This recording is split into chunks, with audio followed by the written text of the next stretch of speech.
Welcome everybody to this video on digital collaboration. Same, but different. Talking about how digital collaboration has changed in the time of the pandemic, in the time of COVID-19, or also called Corona. My name is Dominik Mahr. I'm a professor for digital innovation and marketing, and I'm also the head of the Department of Marketing and Supply Chain Management. And I would like to focus on collaboration, especially in a working environment, so where people work together in order to accomplish a certain task. My idea for this video is also to first reflect on where are we actually coming from, what has happened, what are the lessons that we also have learned during the past weeks, actually a month, and then also think about what can we learn now for the future? How can we maybe learn something out of this terrible time, but also taking the best out of it, and maybe even leap forward with our organization, and both as employees, individuals, but also as an organization as such. So what has happened? If you look back into, let's say, newspapers, or if you just would transform you back into 2 months ago, 3 months ago, beginning of, let's say, February, you would look at newspapers, you would see very different news. Yes, there would be also Corona mentioned, but hardly as the only news. If you nowadays look at newspapers, you see that all over. There's hardly any news on the top which is not Corona related. The same applies to, if you look at organizations, how they've changed. Before, no meeting was, or hardly any meeting was really Corona related. Now, all of them somehow talk about the impact of Corona on how we work together. So it has been really a hurricane for our collaboration. We have totally changed how we work together. And think about it as an orchestra that has been working together. And that's how we have been using our digital instruments, different instruments. But now out of this orchestra, actually a number of instruments have been removed. So out of this equilibrium, this balance, and this maybe symphony of different instruments, be it face-to-face communication, meetings, online communities, phone, personal contact, emails, any kind of communication digitally, by voice, in person, a number of options have been removed. So we have to think about this as an orchestra that is now without a lot of the instruments, and we have to find a new balance. And thinking about digital technologies, we have been working for actually several years already to take advantage of all the digital tools, collaboration tools, in order to make our work more maybe creative, more efficient, maybe also to reduce cost for traveling, reach more people. But what we can see, that a lot of those digital transformation initiatives have actually been failed. And why have they failed? Because of the habit that people have to change. We have habits to use certain tools for certain type of communication, and it's very difficult to change that. And even if you want to change it, it is not only that you have to change the habit or the behavior of one or two, typically of a larger group, of a critical mass. Only if a number of people are willing to use some of the let's say, communities, some of the support to digital support tools, doing online whiteboards, using team facilitation session or tools or programs like MS Teams, for instance. If only few use it, that's not enough. We have to reach a critical mass. We have not managed that on a large scale, or at least not all companies. So think about this and the joke that has been circulating. Who led the digital transformation of your company? Was it the CEO or the CTO, so the Chief Technology Officer, or is it option 3, which is COVID-19, Corona? And we see that has been probably put us more into a digital or digitalized collaboration environment than any of our other initiatives that we had on change management. So the question is now, what can we learn in order to bring us forward, not only to survive now, but also maybe taking further into the next, let's say, the post-corona time, the good things of it. So how can we leap forward? And reflecting on it, so what has changed? And I focus on a collaboration means on the biggest change. And yes, of course, we had digital tools before, as I mentioned. But probably the biggest change has been to replace our face-to-face meetings with all kind of Zooms, MS Teams, Skype, and so forth calls. Not only individual calls, but calls with many. So if you think about it from a more theoretical perspective, what has changed is that we are using channels less that are what we call rich, so media rich, face-to-face, where you can see everybody, you can touch somebody, you can see in what context this person is talking, you can see how the person takes in the meeting out certain, let's say, things out of his bag and starts the meeting. So we do have a good understanding of the context in which somebody is in. And so the sharing has been a lot on a personal level also. Now we have been replacing that a lot by video calls. So an advantage is, of course, we can reach many and we do not have to travel. So that was always the idea of video calls, is maybe we can also help on the issue of sustainability of our operations, having a lower CO2 footprint. At the same time, what has happened also is that digital sharing has been becoming much more prominent. So using even emails even more than we have been using before. Why? What is the big difference? It is not anymore that, yes, we have been using those tools before, but they have become the only tools. And that makes a big difference. So if you think about it, where we maybe started, it's a continuum from we have not been using only one or the other instruments. We, as a matter of fact, have been using always a combination, so an orchestra of it. But maybe you could argue that we come from using instruments which are a bit more on the from the face-to-face, from the personal contact, and moving much more now actually drastically to the ones where everything is actually without personal contact, so without social, without being socially close. And also having digital sharing like that. So what's the problem of digital sharing here is it has very low incremental cost. That means it doesn't matter if I share an email with 5 or share an email with 6 or 7 or 100. The difference in my cost and setting it up and sharing that and writing that, and with 5 or 100 is almost the same. It's always writing this email. I just have to add a little bit more people in the information in the address list, in the recipients. So the incremental cost is almost zero, or additional incremental cost. And that's very different than if I have to go to one person, explain somebody, and another person, then there's a much higher incremental cost. So it's very easy to share. So we want to now think about post-corona time. So we might actually move back, and hopefully we also move back to a more face-to-face communication. But we probably, and that's what we believe, is that there will be something on this continuum in the middle. Where are we going to end up? That is for us to determine largely. So think about some practical lessons learned. Think about how we get into collaboration events, and think about a meeting, how we are actually doing these collaborations. What are certain outcomes of collaborations? Some lessons learned is what we do realize: we click from meeting to meeting. It's just one click away. And we see that without mental preparation. I finish one call at 11:59 and I'm in another call at 12 or even also at 11:59.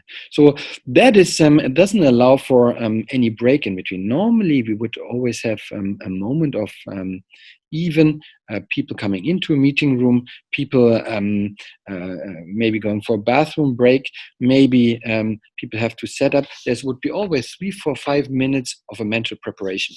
And we don't have that anymore. What we do see is that this lack of mental preparation has made things much less efficient because people are not yet prepared.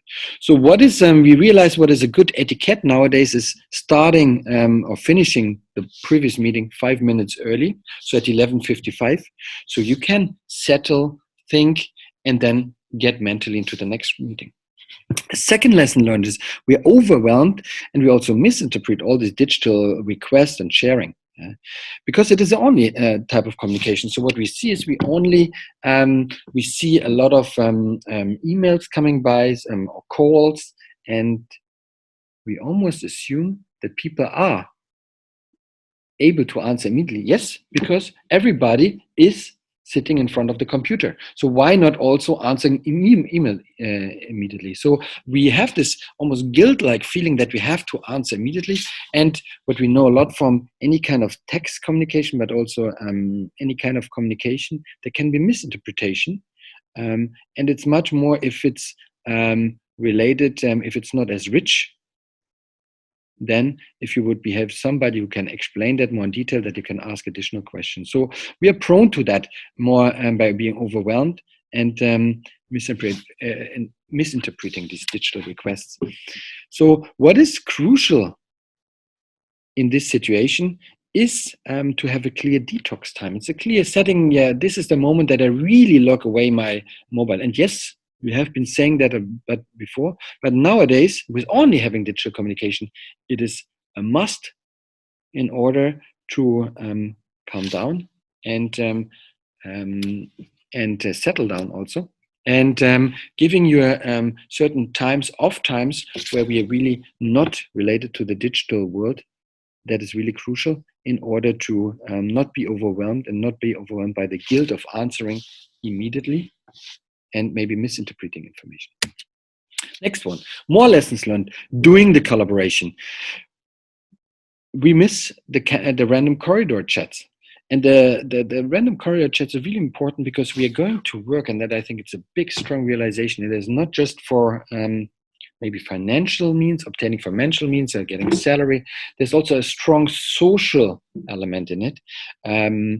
Being there also drives social cohesions. We enjoy as humans to be humans among humans. So it is really important also, and it also helps if we see each other to create the social cohesion around this course, this purpose that we're working on.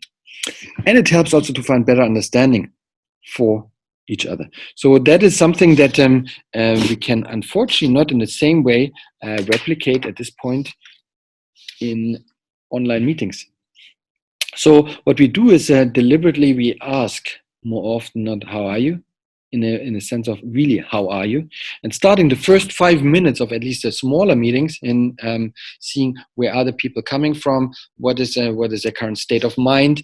It's a really more of a check-in procedure with everybody, and there will be always something that you learn that you might have not thought about it. So having a good check-in procedure is important. Next one, online collaboration tools help really to activate a lot of people and making information explicit. Think about the whiteboards tools. Think about also simple tools like Google Docs where people can work at the same time. Putting things down helps to find an agreement. But yeah, also polling, small polls is used now in a lot of meetings. You might think that is a bit formal to have that. Why not to activate people and making everybody aware of things by asking a simple question? Then the outcome of collaboration, we find it not easy to conduct creative process and sensitive HR topics. So creative processes, it seems they work actually best if we bring people together. So for creating, let's say, new ideas, new services, having a new campaign that we want to create, finding improvements. it currently works best, it seems, when people know each other already. So there's a common base. So it is that is for us currently a little bit the focus on. So that's one takeaway, and the other one is the rule of thumb is half every of those meetings, of this brainstorming workshops, of the creative workshops, but also of if you talk about sensitive and confidential issues, by half the number that you would usually have as participants, in order to come to a group size that is actually manageable and feels itself also reflected in these talks. And finally, we are also quite thrilled about making collaborations more efficient and more frequent. So that is a big advantage of the digital tools that we are using. And it is crucial, though, to be really well prepared, be very structured also. And what is also a common etiquette now is have one small pre-task and make everybody that to do that in order to get into the meeting, to prepare better. Yes, we always have been prepared, but there's a tendency, if you jump from meeting to meeting, not to be prepared. To get the people immediately into the right mindset, it does help to have a small, simple, content-related pre-task. So these are a couple of lessons learned. So if you think about it, there are plenty of more, and I think that is really important. The question is now, how can we also put those lessons into actions? And as I mentioned before, a main problem of making digital transformation happening was actually related to the habits. Difficult to change the habits, and habits is something that is in us. It's individually, it is, I have a certain habit of doing things in a certain way, and I always enter and use that particular way to work, or I have this particular process, to get coffee at a certain moment of time, etc. Or, of course, I use certain tools to communicate. Maybe I always do the same mistakes in writing emails, or having meetings set up, maybe not in the most efficient way, but that's how I do it. So both organizational as well individually, we do have a number of habits, or on an organizational levels, routines that we employ. So how can we change that? And we should take advantage of this extraordinary situation, because habits are showstopper. But what is nice about Corona, it has changed our behavior. It had made used to certain things, had taken a little bit the distance away from this being able to imagine that we can actually do it differently, and it really has leveled the playing field. So it has given us almost empty cards, and we can actually start the game entirely new. So how can we do that? How can we take advantage and use this opportunity to build new habits? And what is particular about habits, it consists out of three key elements. One is related is, if you want to develop new habits, is we try to replace old habits by new ones. And it is related to what we call the thinking, so the head, the feeling, so it's something personal related, and it's about doing it, so the repetition. So think about if you want to implement it in your organization, start with, think about what is actually maybe has not worked well. But what are the good things? Where are we really happy? And everybody will be able also to share something where say, hey, this actually works really surprisingly well. Maybe our online trainings can work well. I really enjoy that I can actually not only have a face-to-face training, but also that I can download certain things so I can look at it whenever I find time. So there are always good things also that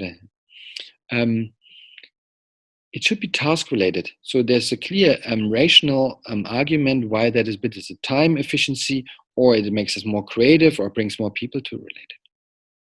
The second one is share among each other the big and the small practices. So that's more personal. It's related to my heart. It's what are kind of practices that I build up in order to cope with that, to deal better with it. Some people go exercising in the morning. Some people close their mobile away. From the hour from 2 to 3. Some people develop very different small practices in order to not be overwhelmed by the information request, by being more efficient, having a timer that every meeting starts 5 minutes early. It indicates that I actually have to go out of the other meeting before. So these small little practices are helpful to share so people pick that up.